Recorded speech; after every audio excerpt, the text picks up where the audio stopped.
And now we welcome in Jimmy Stein, team expert for BamaOnLine, here to react to Alabama's 26-20 victory over Texas A&M on Saturday. Jimmy, I think we were both on the same page as far as, Alabama, this being a really difficult challenge for Alabama. Probably one of the most difficult challenges on the entire schedule. I understand that Texas A&M wasn't ranked. They were barely on the outside looking in. I understand that there was a similar situation a couple of years ago when Texas A&M was able to get the victory, but this felt even more um, difficult simply because Texas A&M and M and the way that they matched up with Alabama with its defensive front, Alabama's offensive front, the fact that they could stop the run, put you in some obvious passing situations, and then they also had a pass rush that could create difficulties for your passing game. We just felt like it was a bad combination for Alabama. We both picked Alabama to win. We picked them to win close. I think it was a little bit, more, a 6 point win. They covered the spread. I think I had them winning by two. I don't remember what you had them winning by, but I want to say it was Three. three. Yeah, three. Three. So we were right there in the same range. I think we actually had very similar scores. But just kind of get us started with your initial reactions to the win. Did it play out kind of how you thought it was going to? What was different? Just what were your initial thoughts? Yeah, it certainly played out a little differently than I thought, although I was really close on the score at 23-20, and it ended up 26-20. And I know you're in the neighborhood too. We sort of all were. And I think Tim Watts nailed the score exactly. So I would say score wise, it played out. I did think Alabama would win a really close game that was decided late. So that played out like I assumed. I knew it would be hard fought. I knew it would be ups and downs. I thought Alabama might get behind. That happened. So in that sense, it played out like I thought. The way I didn't envision it, Clint, is that Alabama would score almost exclusively on the right arm of Jalen Milroe. That it was the run game really didn't contribute anything at all to this win. The win came due to outstanding defense, particularly in the second half, and a really nice performance from Jalen Milroe in an historical career day for Jermaine Burton. Didn't see that coming. I mean, in terms of, I knew Burton was a good player and was probably a better player than the fans give him credit for. I didn't see a nine catch, 190-yard day with two touchdowns. So there were surprises. Burton, Milroe being as good as he was throwing it, Alabama not being able to run the ball at all. And that second half was so good. But in the end, Clint, huge, huge win. We can talk about the existential stuff or the metaphysical stuff about how the dynasty's not over and people doubted Saban and he proved them wrong and all that stuff. Forget that. It's a big win because just look at the standings. Your goal is to win the West, right? None of what Alabama would love to achieve uh, happens without winning the West and getting to Atlanta. Saturday was a massive step. Far to go to clinch it, Clint, but Saturday was a huge step in the direction of Atlanta. And gosh, if you'd have told me post Texas or post South Florida that Alabama would be in Atlanta at the end of the year, I would be one excited, happy camper. Yeah, it was such an interesting game because there were moments where you felt like um, things could get ugly for Alabama when they go down 7 points. You start to wonder, okay, this is kind of what Texas A&M was hoping for. Give yourself a lead, start to lean on that defense. Now Alabama's the one. It's kind of like in soccer. If you can score that one goal, it just feels like such a difficult thing for the other team to overcome because soccer's so low scoring. With Alabama's offense and the way that it's set up, going against that defensive front for Texas A&M, you kind of felt like 7 points. Now all the pressure is on Alabama to just get that one score to tie it back up, which is possible. But just with the way that the defenses were playing, you knew there were limited opportunities to have a drive that would position yourself to score a touchdown. It wasn't a field goal. It wasn't a touchdown to win. It was simply, a touchdown to tie, and then you're just right back in it. It's kind of the way that it felt. And then there were also times where you're like, Alabama can really put this thing away. I mean, so many moments. And really, it was not until the only time that I would say that they really rose to that occasion, even though the blocked field goal, return it for a touchdown, a sixth touchdown this year called back due to a penalty. I mean, at this point in 6 games, Alabama would be averaging a touchdown more per game on its average scoring average if they just simply had the touchdowns count that they had scored, all of them. Amazing. Yeah, it's I don't. There's a lot of things with this team. I've never seen anything quite like it.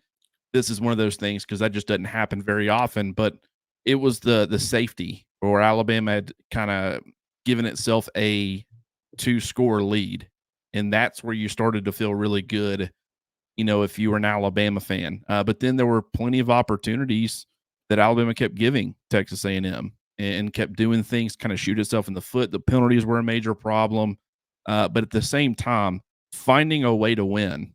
Are there concerns as far as the road is concerned? I mean, being on the road, Alabama has not played great in the last 2 or 3 years. That continued. They did not play great, but they found a way to win. In some ways, there's a lot of differences. I'm not saying that this played out the same way, but it feels. I think because everybody was picking, not everybody, a lot of people were picking Texas A&M and felt like they had a really good chance to win this game. And you don't get too many of those if you're an Alabama fan, where there are people picking against you. Um, that makes it different. Nobody was giving Texas a chance last year, but even though they came away with a win last year against Texas, they did it in such ugly fashion. And so it was you're happy about the win. It was difficult. It was an 11 a.m. kickoff or whatever early kickoff. It was really hot. A lot of things were working against Alabama in that game. They found a way to win, and you're happy about that. But at the same time, you also have to look at the things that you got to get cleaned up. Penalties are a major problem, but there was some good too. And talk about some of the good. Well, and we'll start with, we'll go ahead and make the jump to the defensive side of the football and the pass rush in particular, because who were the two main guys that we were talking about when it came to Texas A&M? It was Walter Nolan up front, and it was Shamar Turner. And those were the two big name guys. They had done a lot of good things for A&M, two of the better defensive linemen on that front, even though they're good across the board.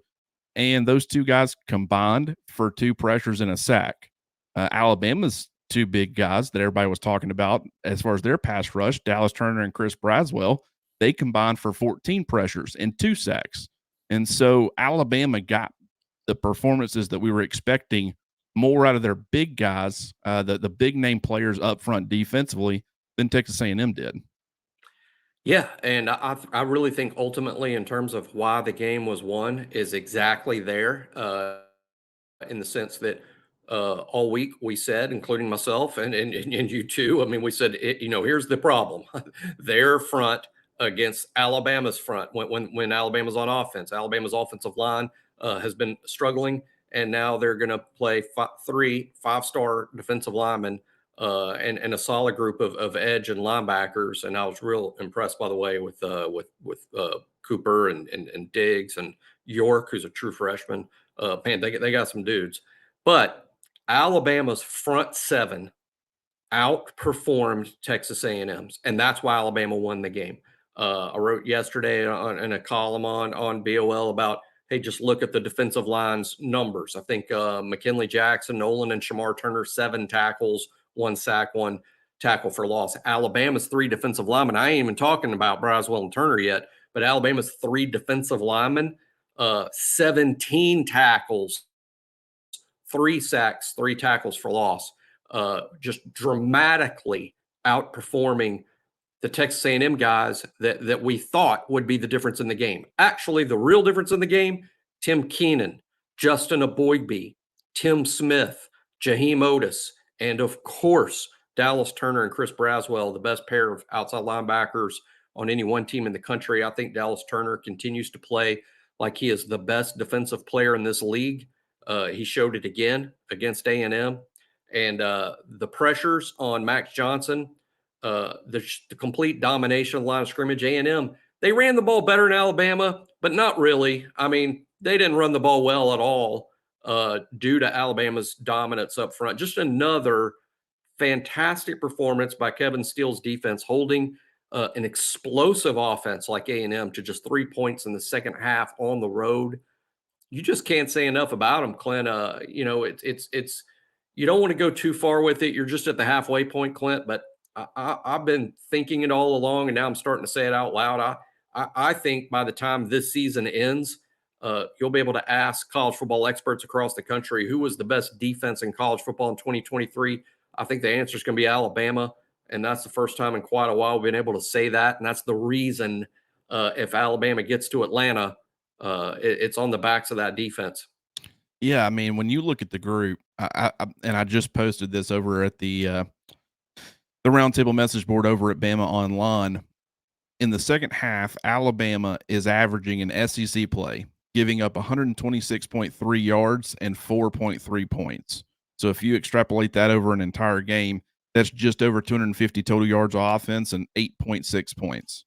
Holy 19. That Yeah, sounds like the 2011 those. I think those are literally. We'll look it up. I think that's literally the 2011's defense's output. I mean, it exactly. I mean, and Alabama needs them to be that right now. Like they're getting better offensively. They really are. There's some concern still about the run game.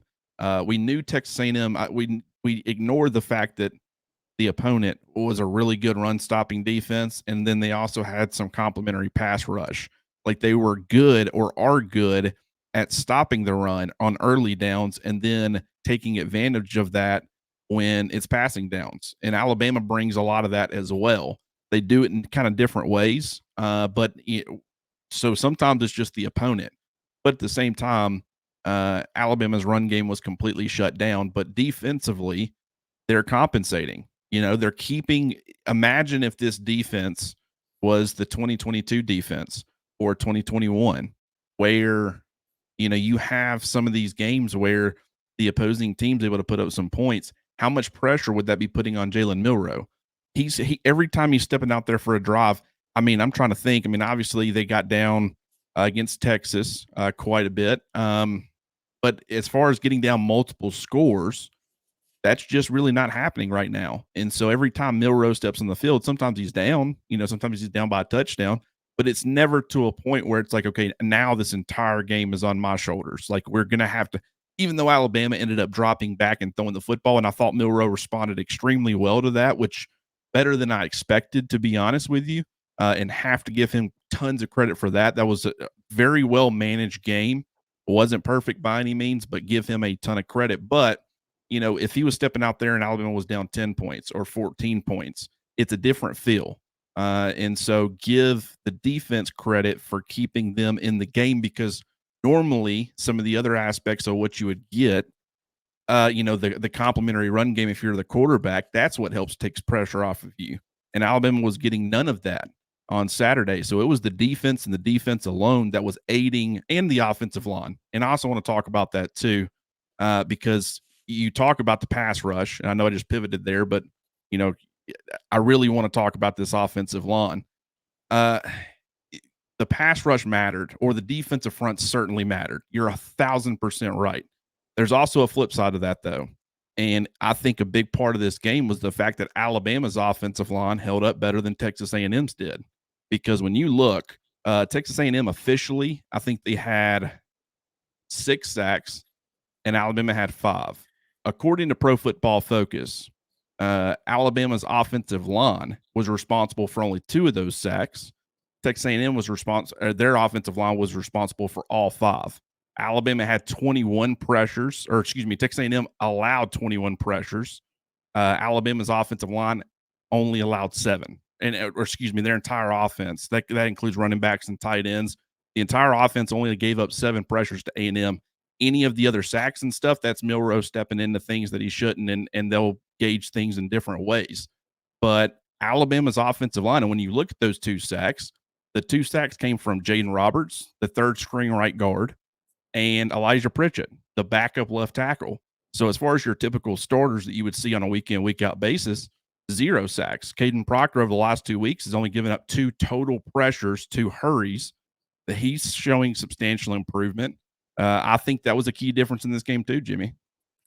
Yeah, it was a real strange looking game for Alabama's offensive line. I think if you look at the running numbers and you look at the sack numbers and the penalties, and it's easy to leap to the conclusion that the offensive line was bad, or gosh, how did you win the game with that group playing so poorly? But then when you actually watch what happened, snap per snap, and literally break down each play over the course of 4 quarters, you see the five offensive linemen actually weren't that bad. They actually weren't. They were actually helpful in many ways. And I wouldn't say they played a great game by any means, but they also weren't the problem that you might believe from just looking at the stats in the game. The stats in this particular instance don't really tell an accurate story. I think the group is getting better because the younger guys are gaining experience, specifically Caden Proctor, who started out the season as a liability. Let's be honest. I mean, he was a liability in some September games, and now he's forming, he's evolving into an asset. We got to remember how young Tyler Booker is. Now, Booker's, in my opinion, Alabama's best offensive lineman, but he's also extremely young. He came into the season with just one start, and even J.C. Latham, who's sort of seen as the star of this group and the guy that's just almost ready for the first round of the NFL draft. He's a true junior. This is just his second season starting games.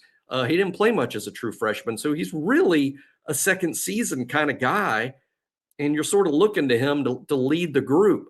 McLaughlin and Dalcourt, and of course Dalcourt wasn't available this week due to injury. They're probably not guys that you're going to see walk across the stage and hug Roger Goodell. His first round picks. You're not going to see that from they're just good players, but they're not next level freaks like so many Saban starters end up being. So I think this group is getting there, but the reason they're improving, in my opinion, they're gelling as a group. And frankly, Clint, here's one criticism I have. I know that Jaden Roberts played because Dalcourt was hurt, and his regular backup, is also hurt. I'm sort of ready to see five guys, and I don't care who they are. I want who Nick Saban and Eric Wolford believe are the five best guys, and just stick them out there. I'm not I'm just convinced that offensive line's about chemistry, playing with each other, knowing each other's games, and gelling as a unit. I think they're close to doing that, and I think what over the first half of the season was a struggle. Second half is going to be a huge asset. Yeah, and I completely agree with what you just said. Now, granted, I, I do think Caden Proctor is benefiting from the rotation. Him being close to 370 pounds. I'm guessing, he's been trying to lose some weight. Maybe he got too heavy. I don't know. It hadn't been asked. He doesn't look slimmer. Because he wouldn't lose the kind of weight where you would notice it this quickly. But I mean, he might be 365 or 360 or whatever. But I think him playing less snaps, and you're not getting, even though Elijah Pritchett was one of the two offensive linemen to allow one of the two sacks that was given up, he's playing pretty good football too. And I will say, and you're not doing it for this reason, but fans will be very glad that they split reps this year to come next year. Like, how much Yeah. did that help Tyler Booker? Even though he wasn't a starter, him playing 400 plus snaps last year really benefited him, and it Yes. benefited the offensive line. So Caden Proctor, part of me thinks, could they end up settling just on Proctor and that be it? I think as he gets in better shape, if he can hold up and sustain his current level of play, I don't know how much of that is him improving, which I definitely think that he is. I just don't know how much. But on top of that, how much is it him playing less snaps where he's in better condition, where he doesn't have the breakdowns when he starts to get fatigued? I can't answer that question. That might not have anything to do with it, but it could be contributing so that, yeah. That's something that you gotta, weigh with this whole situation. But the situation at right guard, I think Terrence Ferguson, which you kind of feel like they were starting to try to settle in before these injuries hit. And this is why you need backup offensive linemen. And I thought Jaden Roberts, considering he played a good game. He was not perfect by any means. He had a couple of penalties. He allowed a sack. But considering he is the number 4 guard, the third string, because Terrence Ferguson's going to come in, be that first guy off the bench. Uh, the fact that you got that level of play against that defensive front, you really couldn't have asked any more from him. So give him major props for his performance, and really just the offensive line in general, because it wasn't perfect by any means. They struggled to move that front in the run game. They couldn't get anything going on that front. So you don't want to sit here and say, "Oh, it was an amazing performance." But I thought they got some good individual performances on the offensive line. J.C. Latham was incredible. I thought Proctor the last 2 weeks has been really, really good, showing a ton of improvement. And Tyler Booker, he was more flash in this game. You saw some of the flashes of just what makes him one of the best offensive linemen in the country, but I don't think he had his best game from a consistency standpoint, which is to be expected against this defensive front once again. So that's not surprising by any means, but there's still some improvement that needs to be made, but give the offensive line a ton of credit. Also, let's talk about Jalen Milroe. Give him a ton of credit. 8 passes of 20 yards or more. I think that's a season high. I could be wrong on that, but 6 for 8 on those, which is crazy. 75% completion rate, 200 yards and 2 touchdowns that he was able to attack vertically, but they also they combated Texas A&M and the way they were attacking them defensively by getting into a quick rhythmic passing game on the shorter stuff. Wasn't screens or anything like that, but they actually, I saw significant growth from Jalen Milroe as far as his ability to manage taking the quick rhythmic passes consistently. I thought mechanics was better with a great no. A lot of his passes are high, but I thought it was better from a consistency standpoint, and it was the difference because A&M wasn't expecting Alabama to be able to do that, and when they were able to, A&M really didn't have an answer, because if you adjust to that, you're giving up, or you're giving up the vertical shots, and that would have loosened things up for the run game, and you probably would have seen Alabama continue to have success, or not continue, but start to have success on that front. And so A&M kept saying, he's doing well with this short to intermediate stuff right now, but can he sustain this for 4 quarters? And he did. And that was a huge difference in the game too, Jimmy. Yeah, Alabama just doesn't win the game without Jalen Milroe. They just don't. Milroe is and when you factor in, what makes Milroe a potentially special quarterback? Well, his legs. He is pretty much. I think when healthy, he's the best runner in all of college football. Jaden Daniels is certainly up there, but that's what makes Milroe special. I think is his unbelievable athleticism and his ability to run 21 miles an hour. You just don't see many quarterbacks that can do that.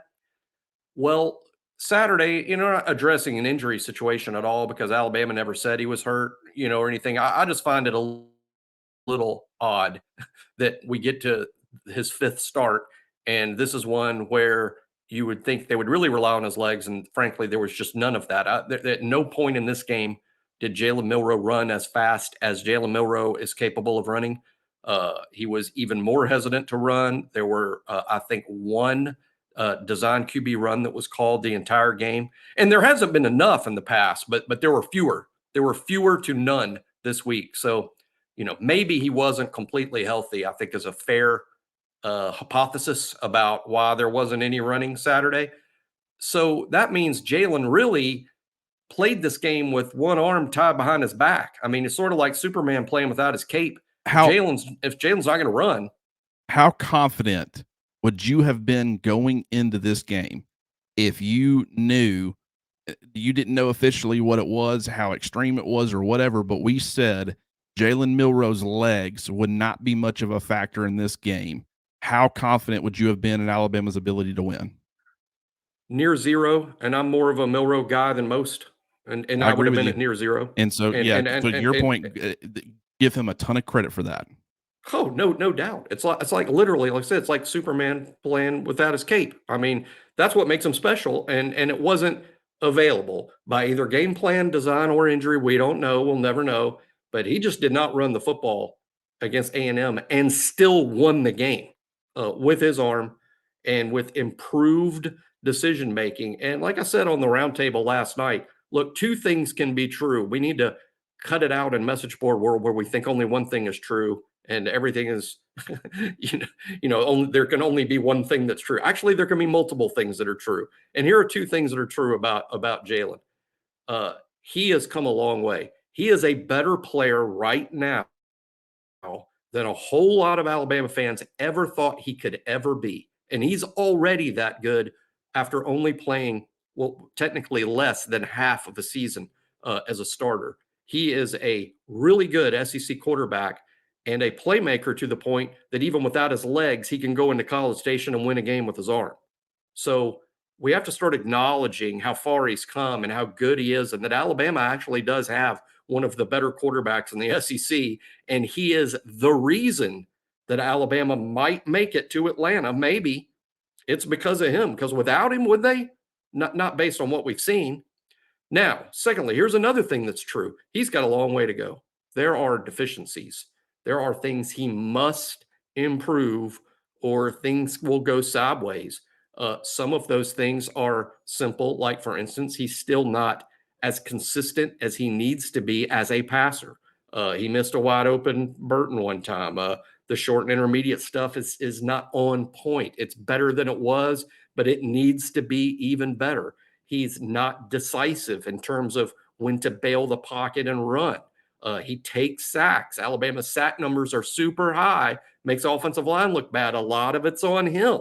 He's still indecisive back in the pocket. So both of those things can be true. He can be great and the reason you win the games.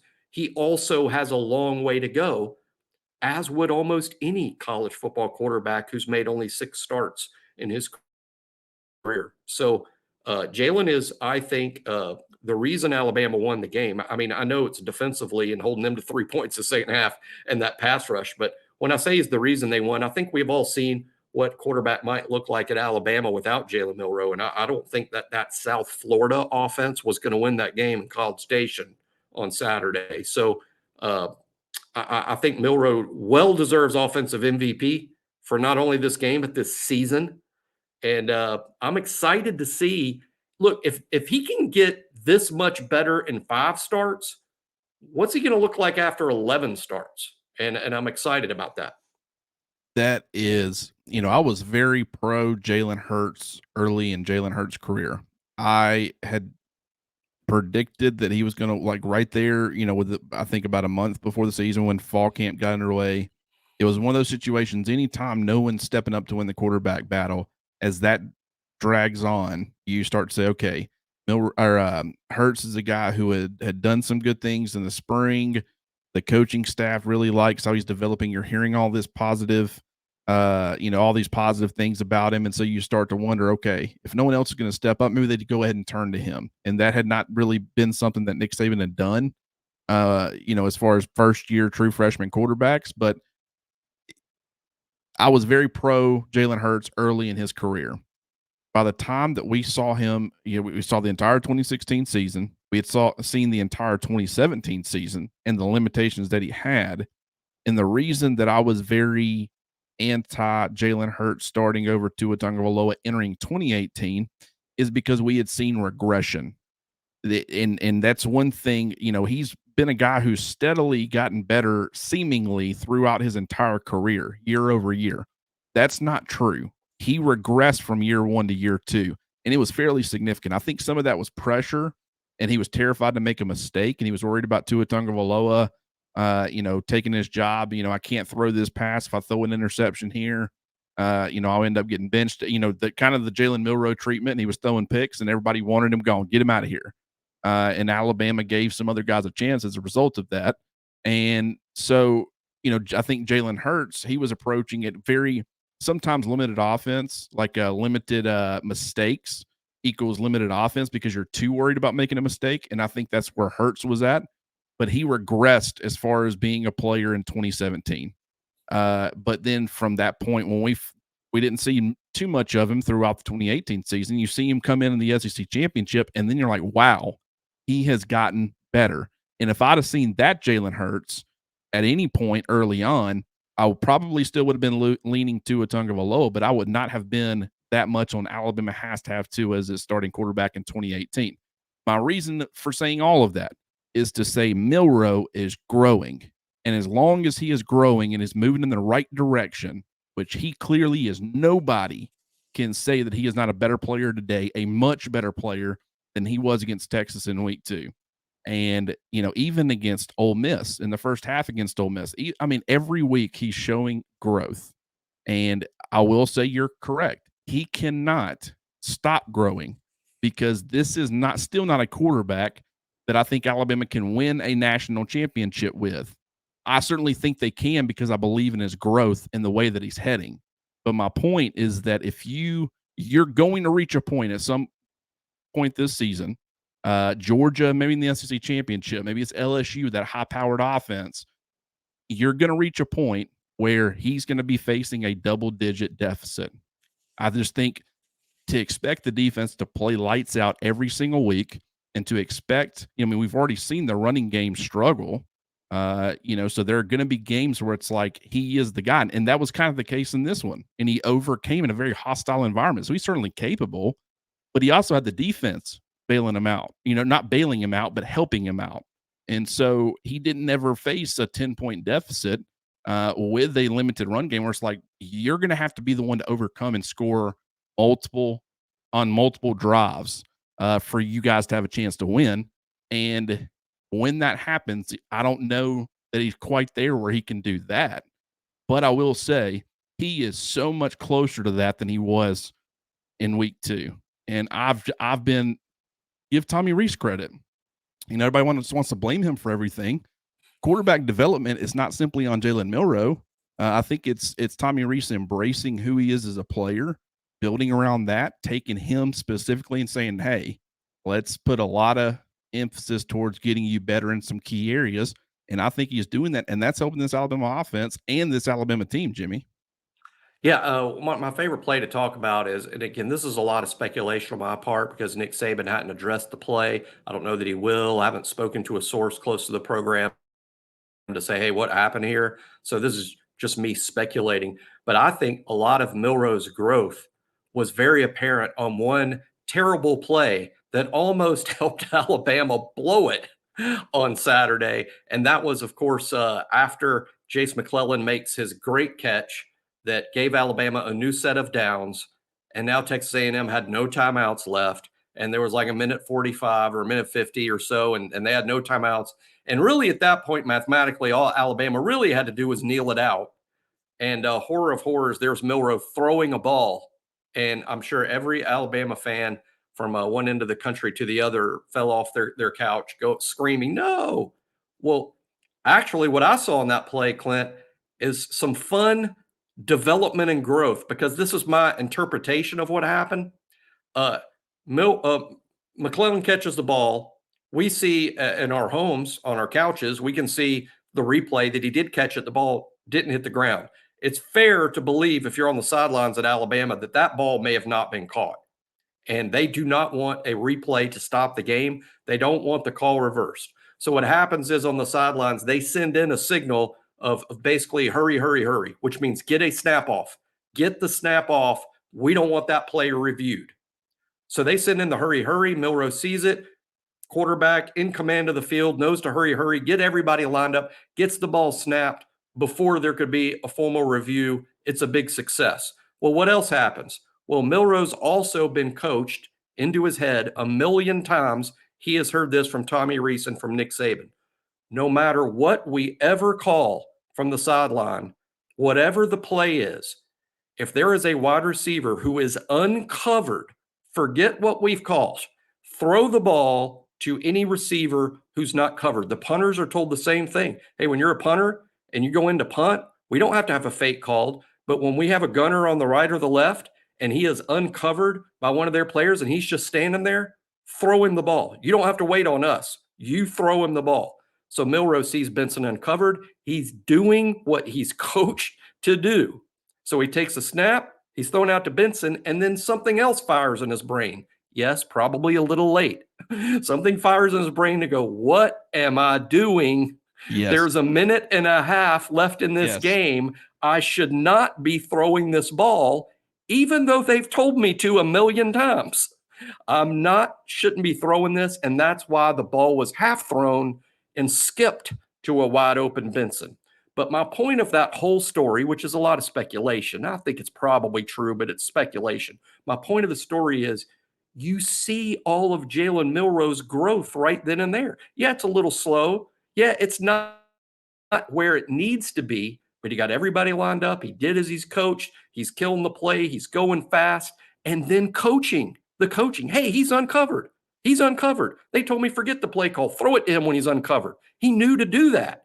But then he also thought game situation, and he stopped himself. And again, it wasn't pretty. It was a bad play. Nick Saban went nuts about it, and it could have even cost Alabama. But you got to really see how his brain is working, and all of the stuff he's coached to do is there. It's all in his head. He's so close to putting it all together. And I think we saw on that play how close he is, but also because it's not all together yet, you're always kind of close to a bad play too. 1,000%. I don't know what led to the events, but when he made that throw, that was not a good heavens. How awful was that throw? To me, when I saw it, it was someone that was in the middle of a windup about to release the football and realized I'm making a mistake. And so that is exactly what I've told anybody that's asked about it is I can't, and I kind of approached it. Hey, it's kind of same thing you said. He's told, to run something, but if he sees something different in these particular situations, if he's presented with something, he can take, he can check out of it. And Burton probably was looking at him, sending him the signal, I'm uncovered over here. And he decided to, okay, we're doing that. And then he realized after the snap, right as he's about to throw, wind up everything. I mean, he's committed. And that's the thing. If you're going to do that, you appreciate the fact that he is learning and he's like, wait a minute, I'm making a mistake. And then taking it into the ground, it's an incomplete pass, but at least it's not a turnover. At least it's not Miami running the football against Georgia Tech and your guy turns the football over and gives the other offense a chance. That would have been catastrophic. So it's a lesser of two evils, a lesser of at least several other scenarios that could have played out. But if he would have committed to it, that's an easy pitch and catch. Alabama's probably getting a first down, if not more. It's game over. Might have been a touchdown. It could have very well been a touchdown.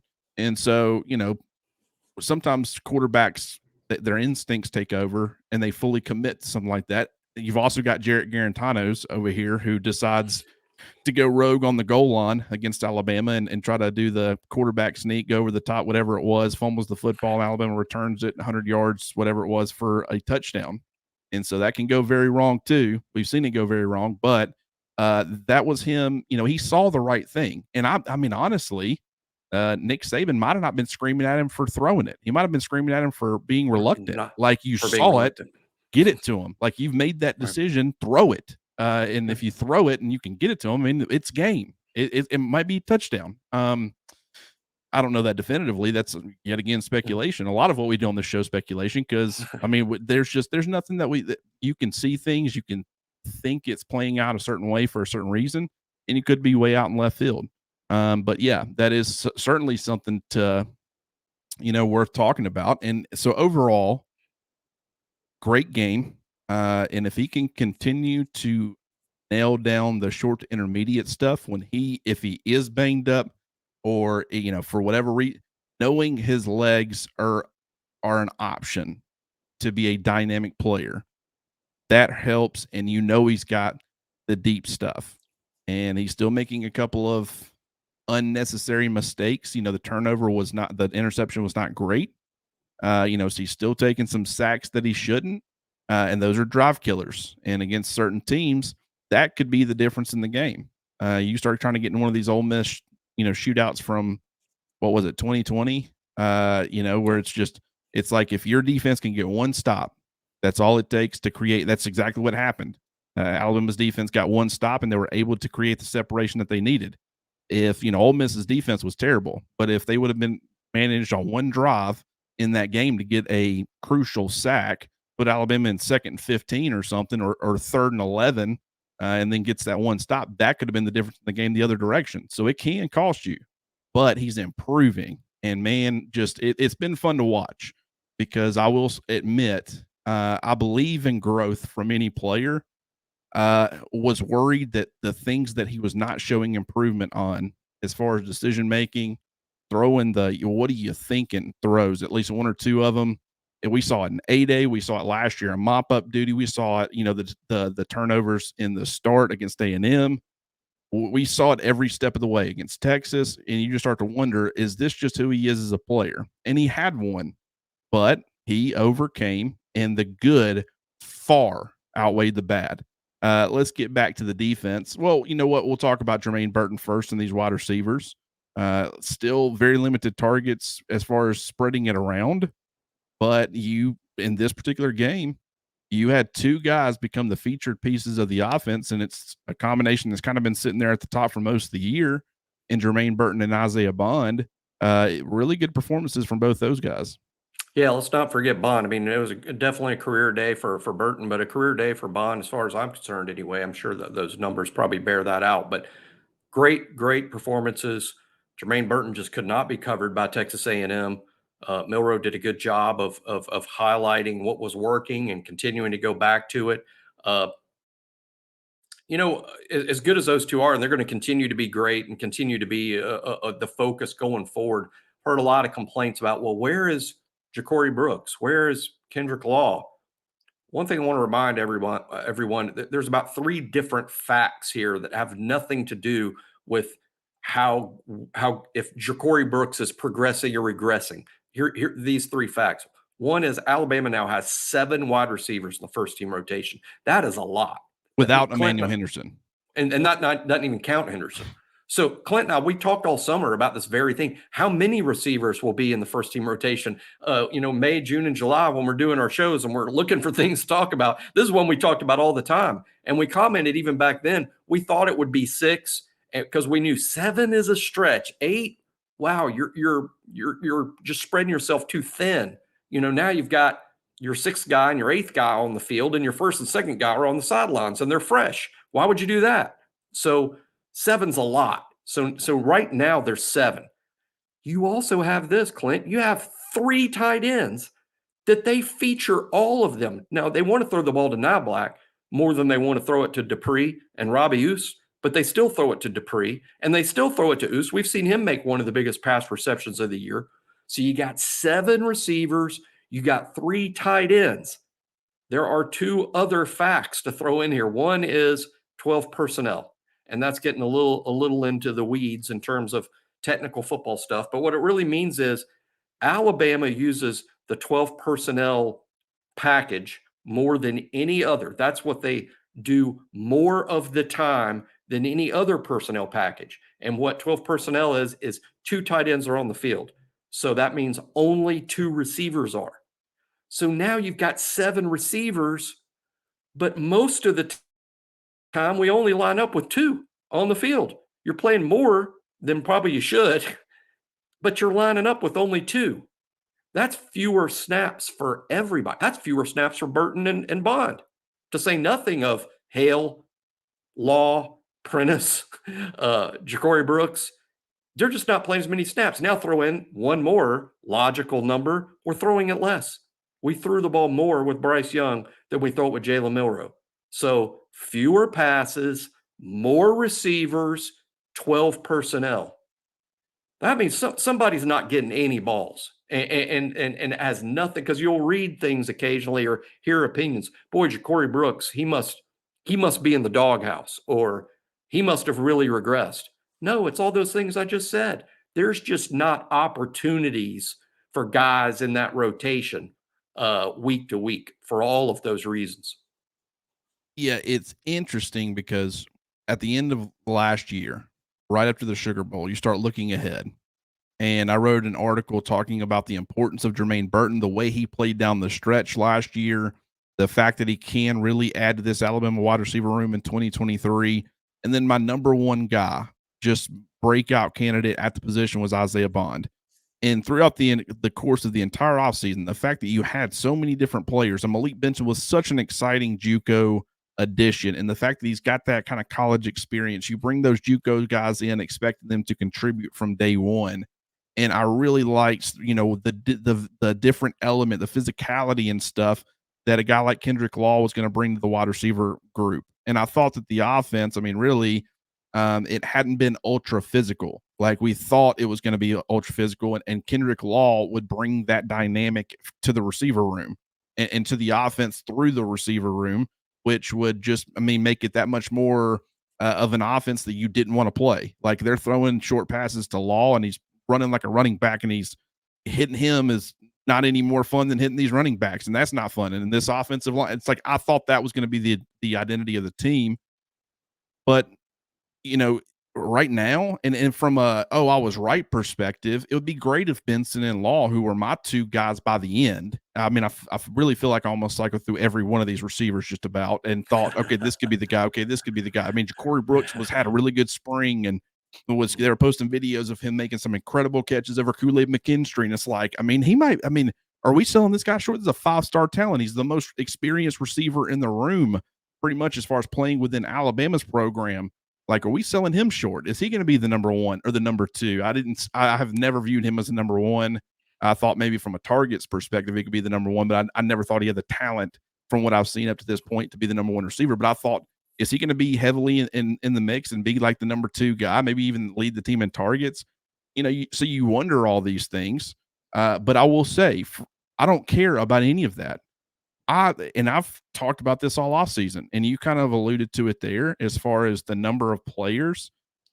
If you're an Alabama fan, do you think Kobe Prentice deserves more opportunities? Do you think Malik Benson does, and Kendrick Law and all these? Sure. Yeah. I mean, but I'm totally fine with them condensing this wide receiver room to one or two guys as far as the heavily utilized players. They're on the field most of the time. That's two players that Jalen Milroe at wide receiver has to build chemistry with. And from the looks of it, it's been this way as far as snaps played. It's been Burton and Bond. Obviously, last week against Mississippi State Burton was a little bit banged up, so that changed things a little bit. But it has been those two guys as far as targets. They've kind of, Black's been sprinkled in and had some performances. But at wide receiver, it's been those two players. And in this particular game, that paid off in a major way, because Jalen Milroe has chemistry with these two players. And so instead of trying to force all these other guys to get involved, and, you're trying to build, because Kobe Prentice is not going to run the exact same route that Isaiah Bond is, period. They're two different players. They do things differently.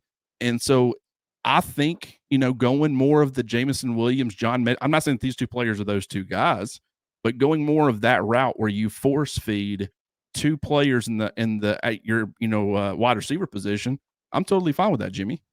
Oh yeah, well, one of the most amazing stats. I think it's our subscriber member at BOL on the board, Jim Norman. Let's give him credit, because he's the one that found this. Was the first person to my knowledge to bring this up. Alabama's had a different leading receiver in all 6 games. It's never been the same guy more than once. It's been a different player in all 6 games.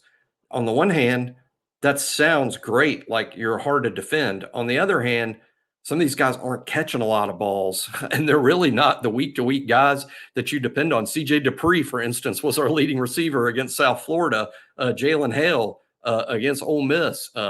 I'm with Clint. I think the best 2 receivers on this team are Jermaine Burton and Isaiah Bond. They're the best 2. They're the ones that Milroe seems to trust the most. We know their talents, their special talents, and 7's just too many when you're playing 12 personnel as much as Alabama does. Why are you playing 7 receivers when there are only 2 on the field most of the time? I think it's not like they're getting worn out. I think Benson and Law are guys that should be with the first team, but maybe playing fewer snaps. I want Jermaine Burton and Isaiah Bond to be the targeted receivers, and I think we saw this past weekend why. They're both very good talents. I think both will play in the NFL, and I think Bond could even potentially be a real high pick with his extreme speed. Yeah, it's just this wide receiver room, it has a chance to be really helpful and really good. And that if guys get banged up or they're out, you've got players who can step up and be trusted. And granted, I understand in a transfer portal era, you want to keep as many of these guys involved as possible because, if they're playing, maybe they're not getting the targets they want, but at least they're playing. I will say this too. Um, this wasn't the case on Saturday. 33 pass attempts. That's enough. You got two guys involved, heavy usage. You also had, what is it, 6 different players catch a pass, including only 4 receivers caught a pass. But that's great. But understand, and I've seen people have been concerned about the passing game and the fact that it's limited, and guys are going to transfer if you don't get them more involved. And I've seen other people counter that and be like, you're not. I mean, if you're starting and you're playing for national championships and you're at Alabama, you're not leaving to go anywhere else.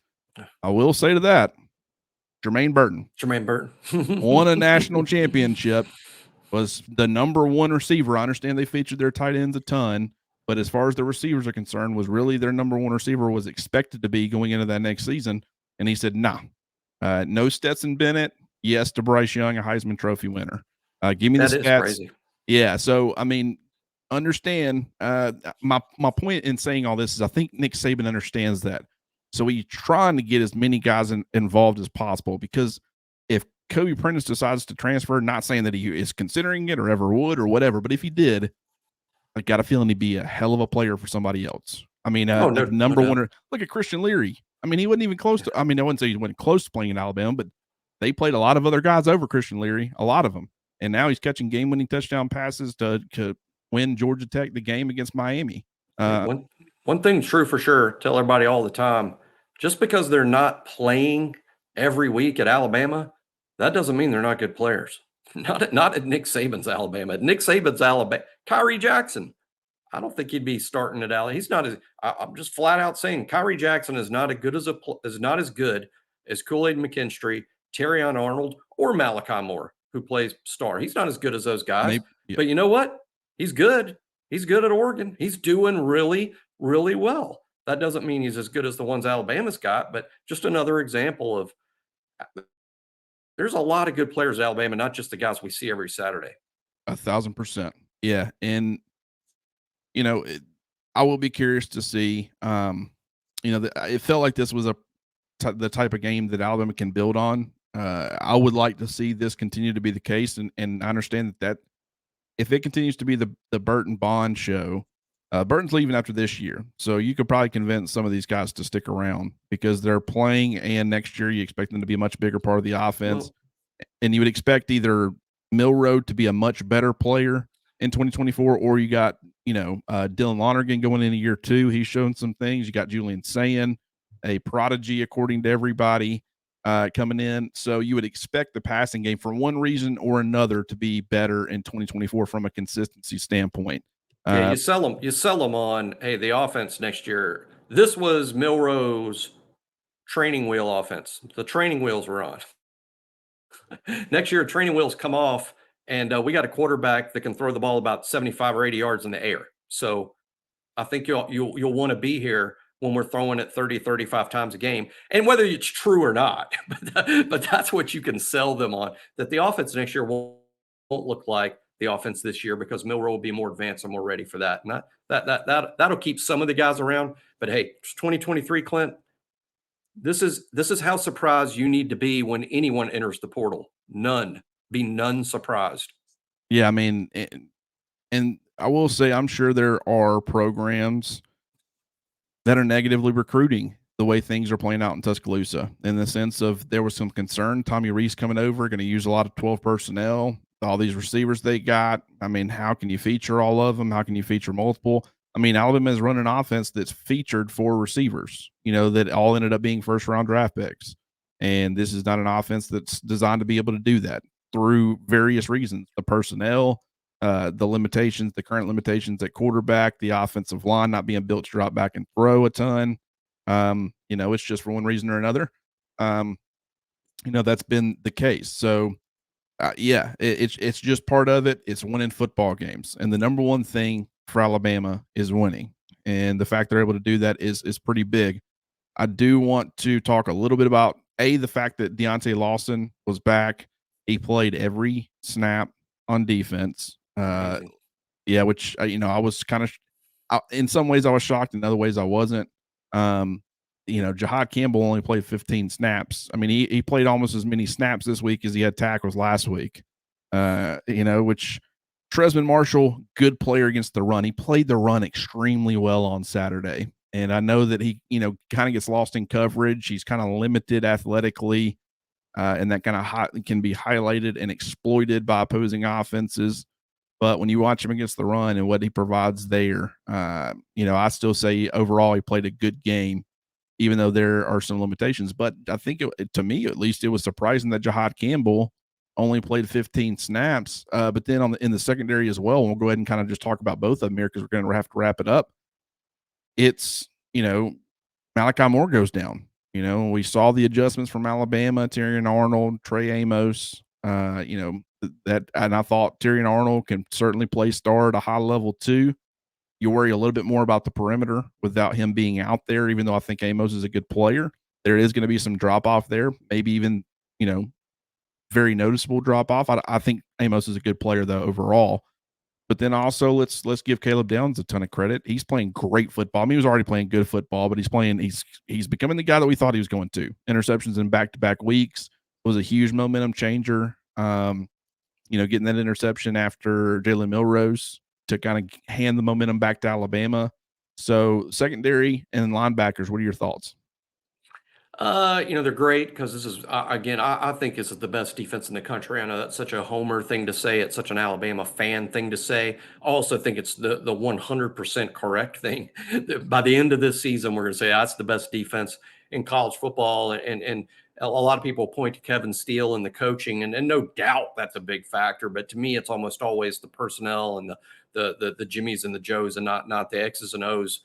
There's just so many good football players, but losing Malachi was such a huge blow because he literally plays three positions for Alabama in one game. He will play three positions. In regular, he plays safety. In nickel, he plays star. In dime, he plays money. So when you lose Malachi, you sort of have to replace him with three players, not one, three. In that sense, he's easily the most valuable defender Alabama's got. As good as Deontay is, as much as Deontay is the quarterback of the front seven, that's why he didn't come off the field.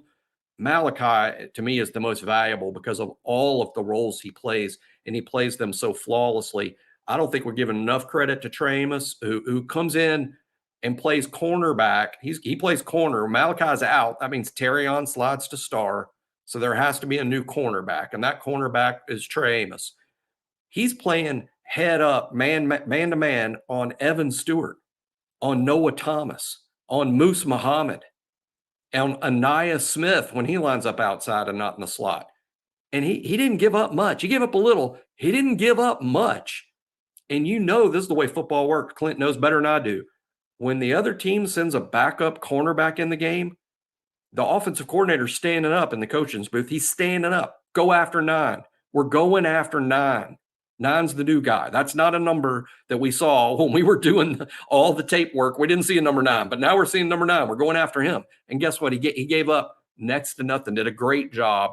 And in my mind was one of the more unsung heroes of the game was Amos stepping in for Malachi and Deontay playing every single snap coming off that ankle injury. Unbelievable. Just quickly on Trez, I'll just say this. He's always the type of guy that's going to be undervalued by the fans because sometimes you can see him not being quite good enough, maybe sometimes. But one thing about him, he always knows what to do and where to be.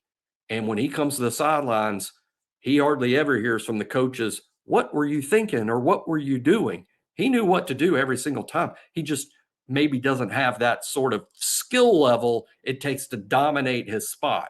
But it is very valuable to the coaching staff that they trust him. They trust him because sometimes there's busts. They know he's not going to bust. Yeah, and the trust is big with Alabama's coaching staff. Like him being limited, he might give up something, but if he's in the general area, he can make a play. Guys, he keeps things in front of him. Guys rally to the football, whatever. Sometimes if you can't be trusted, your mistakes when you do the wrong thing can be what leads to a touchdown. It can be because they're designed every play is designed to score. I mean, I say that, not everyone necessarily, but I mean, if everything is executed to perfection, it's pretty much every play can score. And that if you're the one guy that's not doing his job on a particular play, you can be the reason that score happens. At the same time, there are some limitations, and we have to acknowledge that. I don't have any problem with people saying, "Hey, he's a good player. He's not an elite player or a great player," but he continues to do two things. He's stopping the run really well, and he's also applying pressure on the quarterback, and that certainly makes a big difference. And with Alabama got all having all these other playmakers, Deontay Lawson, Dallas Turner, Caleb Downs, Kool-Aid McKinstry, Tyrion Arnold. Kool-Aid didn't play his best game, by the way. But he was, that's going to happen from time to time. But when you've got all those other playmakers, sometimes it's just better to know, okay, we don't have a dynamic guy, game changing player at X position, but we know we're going to get the job done most plays, and that we can live with that because then you rely on the other ones to make the special plays. And Jahad Campbell's ceiling is obviously a lot higher, but maybe coaching staff just can't trust him as much as Trez. This doesn't mean they don't trust him. It's just between the two when deciding, you lean a little more towards Tresman Marshall. And Malachi Moore's absence is big. We don't know how long he's going to be out, but he not only has he been a very versatile, important piece, but he's also, in my opinion, has he been the best player on defense? No, even though he's been a really good player. Certainly, I guess I would put him in that conversation, or at least in that tier 2 category. But he's been the heart and soul of the defense. I mean, he's been the one that's been, when things have been going wrong, he's been the one out there jumping people, demanding more from his teammates. And he's playing his tail off, and he expects everybody around him to play their tail off. In the energy level, we talk about what Kevin Steele has done for this Alabama defense as far as the intensity that they play with, even though it's a lot of the same similar players. Kevin Steele's getting more out of these guys as far as their attitude and their approach. But it's also guys like Malachi Moore being on the field, and he's in a position where he's making plays. You see him playing hard. He's out there for every snap. And so he's in a better position to make demands of other people. And he is he has been fully, having those expectations. And it's not just him. I mean, I thought it was great that Deontay Lawson seemed to kind of jump Dallas Turner for the, blocking the blindside block. Because, I mean, was it penalty worthy? No, I don't think they should have called that. I thought that was a little ticky tack, but why risk it? What was the point in it? How did that help you? Was that guy going to catch Chris Braswell? No. I mean, Braswell was about 8 or 9 yards ahead of him with a wave of guys between them. I mean, it tight end too. I think it was a tight end. It wasn't even a defensive back. So it was unnecessary. It wasn't even a wide receiver. Yeah, it was somebody wanting to get a little bit, and it wasn't harsh. I wasn't like he was trying to hurt him. He just wanted to get a little, love tap on him. So was it penalty worthy? No, but don't think you should have risked it either. But Deontay Lawson was like, "What are you doing, man? That's 14 points right there. This game is over if you don't do that." I mean, and those were the kind of mistakes that you can't have. Alabama's got to get that cleaned up. But Malachi Moore has been a huge part of holding people to the standard, and the defense as a whole really give them credit. They've all been living up to that standard for the most part. Jimmy, this has been fun. We've gone over an hour. Certainly could probably go way longer, but this has been fun. Always enjoy hopping on here with you, and we'll be doing some other content over on the BamaOnLine YouTube channel with Travis and Charlie and everybody else. Certainly looking forward to that. I love doing that pretty much every week. And Arkansas is up next. So I appreciate you as always. We will talk again soon.